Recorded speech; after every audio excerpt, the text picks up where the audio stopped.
This is Optimal Health Daily, episode 471, The Healthy Foods That Make You Fat, by Neghar Fonooni of negharfonooni.com, and I'm Dr. Neil.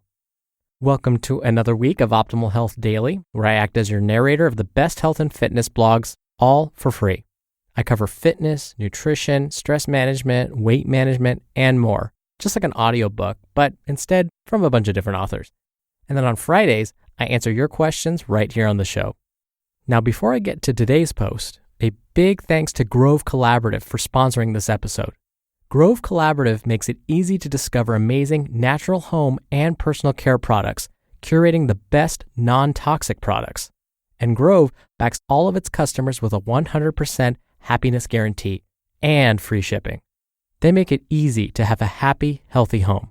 And we have a unique offer with them, a $30 Mrs. Meyer's kit, plus a bonus gift, and a 2-month VIP membership. Go to grove.co/optimal to claim your special offer. That's grove.co, not grove.com/optimal. And now let's get right to today's post and start optimizing your life.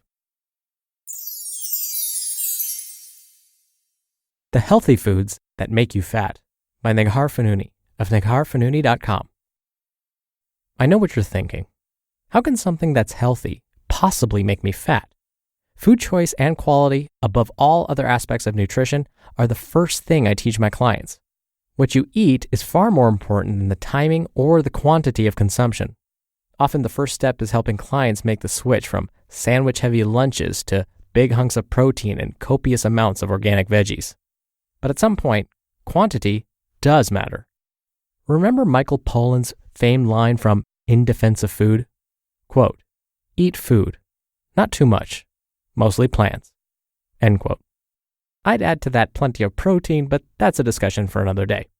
The truth is, just because it's healthy doesn't mean that it will promote optimal health. Not to mention, overconsumption is certainly not going to promote fat loss. Too much of anything is going to throw you off balance. Binging on healthy food is not a habit that you want to cultivate, regardless of how harmless the food itself might seem. So that leads me to the question, what is the healthy food that is actually making you fat? Well, simply put, it's the one that you eat too much of, the one that you can't stop eating, the one you eat in excess, all the while convincing yourself it's okay because it's quote-unquote healthy. You know exactly what I'm talking about. For some, it's almond butter. For others, it's protein pancakes, Kind bars, trail mix, or dates. I've run the gamut on trigger foods. I once ate 4 Kind bars in a single day on top of my regular meals. But my current obsession is dried mango. Holy ish, why are they so effing good? Now, of course, I buy organic dried fruit with no added sugar, sulfur, or preservatives, the real stuff, where the label simply states mangoes. I throw it in my shopping cart, primarily for my kiddo. He loves it, and really will eat only 1 to 2 pieces. Kids are amazing with portion control. But somehow, it keeps ending up in my mouth. Dried mangoes are sabotaging the hell out of my nutrition. I am sabotaging the hell out of myself. Why? Well, it's pretty simple. Can't stop eating, period. No matter what I do, I end up binging on these succulent yellow slices of deliciousness. I just can't. There are 2 significant problems with this seemingly innocent dried fruit obsession. The first of these problems is lack of satiety. Because it's dehydrated, all the water content of fresh fruit is not present, subsequently not making you feel full. So you just keep going back for more, and more, and more, because you're not satisfied. Oh, and because it's delicious. So very delicious. But the second and more pressing issue with dried fruits is that I lie to myself. I tell myself that it's better than eating candy, and of course it is, which erroneously gives me license to overindulge. It's still overeating. It's still obsessive behavior. It's still not in line with the harmonious relationship I strive to have with food. I don't enjoy feeling as though I'm fighting with myself over food. I prefer effortless, relaxed eating. If I study my past, I realize I've been here before. In fact, I actually wrote a post about overconsumption of healthy food when I came to grips with my almond butter addiction. Nut butter and I are on good terms now, but it took a lot of time and a lot of practice. I needed to first identify my behavior, then remove the substance, and lastly, affirm that I am not in any real way deprived without it. Once you've done all 3 of these things, you can consider reintroducing the food in small quantities. Identify the behavior. This is always a difficult thing to do, given that awareness is often closely trailed by judgment. Not to mention, you've most likely been lying to yourself. It's okay if I eat 5, they're protein bars, right? But it isn't necessarily okay, because you can't stop. And not feeling in control of what you eat is really quite destructive for your overall well-being. If you can't refrain from consuming it, it's a trigger food. And no matter how healthy it is, trigger foods are just as detrimental as junk foods when it comes to not only your body composition, but more importantly, your mindset. You've got to face it. You've got to say it out loud and affirm that this otherwise healthy substance is becoming a problem for you. Once you've identified and confronted the issue, you can begin the journey towards annihilating it. Get it out of the house. Once you've identified and acknowledged the trigger food, get it out of the house completely. Don't rely on willpower. Don't allow it to taunt and tempt you. When you're deeply involved in anything, willpower is a waste of time. You'll end up berating yourself if you slip, subsequently judging and cursing yourself for not having more quote-unquote willpower. Just get rid of it. Research and common sense shows that people are less likely to eat something if it's not as easily attainable. Sometimes a family member might object to the eradication of your trigger food, creating additional obstacles. This is where you need to be resolute. Kindly appeal to their concern for you and ask them to get on board, at least until you've overcome the trigger. You don't want to sabotage yourself, but you can't have loved ones sabotaging you either. Affirmation and liberation. Once you've been separated from it, something pretty interesting will occur. You'll realize, with time, that you don't really need it. Am I any less happy without dried mangoes? Do I feel deprived? Is my diet lacking in delectable culinary concoctions? Absolutely not. Do I feel liberated from a food that was making me crazy, free from spiraling out of control? Yes. Yes. Sometimes all you need is time away to get a clear perspective. Life without dried mangoes is a life worth living because I'm no longer stuck in the binge, regret, berate cycle. Goodbye sabotaging health food. I'm the one in charge here, and you'll do well to remember it. Reintroduction. Obviously, you don't want to live the rest of your life in fear of any particular food. What kind of life would that be? My ultimate intention when it comes to nutrition is to feel completely free and unencumbered. I don't want to feel like any food controls me or like anything is off limits unless I want it to be. I want to feel good before, during, and after eating, no matter what.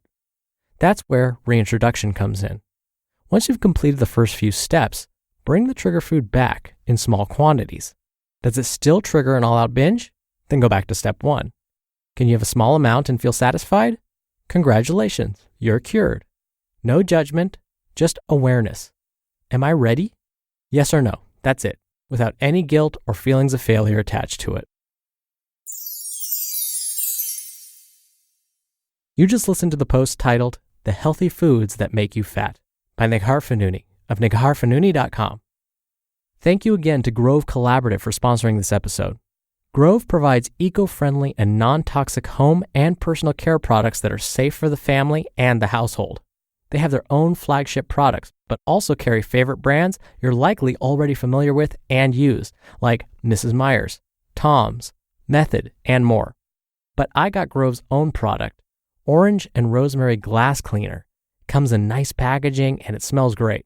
And they're one of just 1,700 certified B Corp companies like Patagonia, Ben & Jerry's, and Etsy that meet the world's most rigorous standard for businesses supporting social, environmental, and community well-being. If you're worried about pricing, visit our link. They have free shipping and free returns with no questions asked. Plus, if you're a VIP member, they'll price match. We have a unique offer with them. A $30 Mrs. Meyer's kit, plus a bonus gift, and a 2-month VIP membership. Go to grove.co/optimal to claim your special offer. Again, that's grove.co, not grove.com/optimal. Now, if you found yourself cringing a little bit when Ms. Fonooni mentioned getting food out of the house, I know sometimes our minds go, well, then that means it's going in the garbage. Not necessarily. You don't always have to completely get rid of food in your house. What you can do instead is have someone hide it, ideally behind foods that are better for you that you want to be consuming more often. That alone should do the trick. But I completely agree that too much of anything, even a good thing, can become a bad thing. That's why I often don't recommend people supplement with antioxidants like vitamin E. What we're finding is too much of a good thing, antioxidants, can actually become a pro-oxidant or a bad thing, where it accelerates aging, increases cancer risk. And sometimes my patients and clients often ask me, why do you hate on juice so much? Why do you hate on dried fruit? Well, as Ms. Fonooni mentioned, when you think about dried fruit, it's dried, which means some of the volume has been removed. When food has less volume to it, that means it's not going to take up as much room in your stomach, which could eventually influence how much you eat. But at the same time, when we reduce the volume, really we're just talking about removing water, which has 0 calories. So we're keeping the same amount of calories, but now it takes up less space in the stomach. And so you could end up eating a lot of food and therefore a lot of calories, and in the case of fruit, a lot of sugar in a very short period of time. And while it sounds like I hate on dried fruit, I do consume it as well. I, for example, like a small handful of raisins almost every day. But the trick is no more than 1/4 cup of raisins. I don't eat the whole bag. And I kind of feel the same way about juice. When we juice fruit, it probably takes 3 to 4 oranges to make 1 glass of 100% orange juice. But 1 glass of orange juice, that doesn't last all that long. In fact, you could probably drink that in about 30 seconds. But in 30 seconds, you just got 3 to 4 oranges worth of sugar and calories. Again, too much of a good thing, too quickly especially, can be a bad thing. Okay, that'll do it for today. I hope you have a great rest of your Monday. I'll be back here tomorrow where your optimal life awaits. Hello, Life Optimizer. This is Justin Malik, creator and producer of this show and Optimal Living Daily, the brother podcast of this one. Literally, I'm Dr. Neil's brother. If you like the format of this show, you'll love Optimal Living Daily too, where I also read to you from blogs, but cover other topics like personal development, finance, and minimalism from bloggers like Derek Sivers, The Minimalists, Zen Habits, and many more. So for more amazing content read to you for free, come subscribe to Optimal Living Daily too, and together we'll optimize your life. You've been listening to Optimal Health Daily. Be sure to hit the subscribe button to stay up to date on each new episode, and head to oldpodcast.com. That's oldpodcast.com for a free gift, as well as more actionable tips and resources to help you maximize your potential. Thanks for joining us, and remember, your optimal life awaits.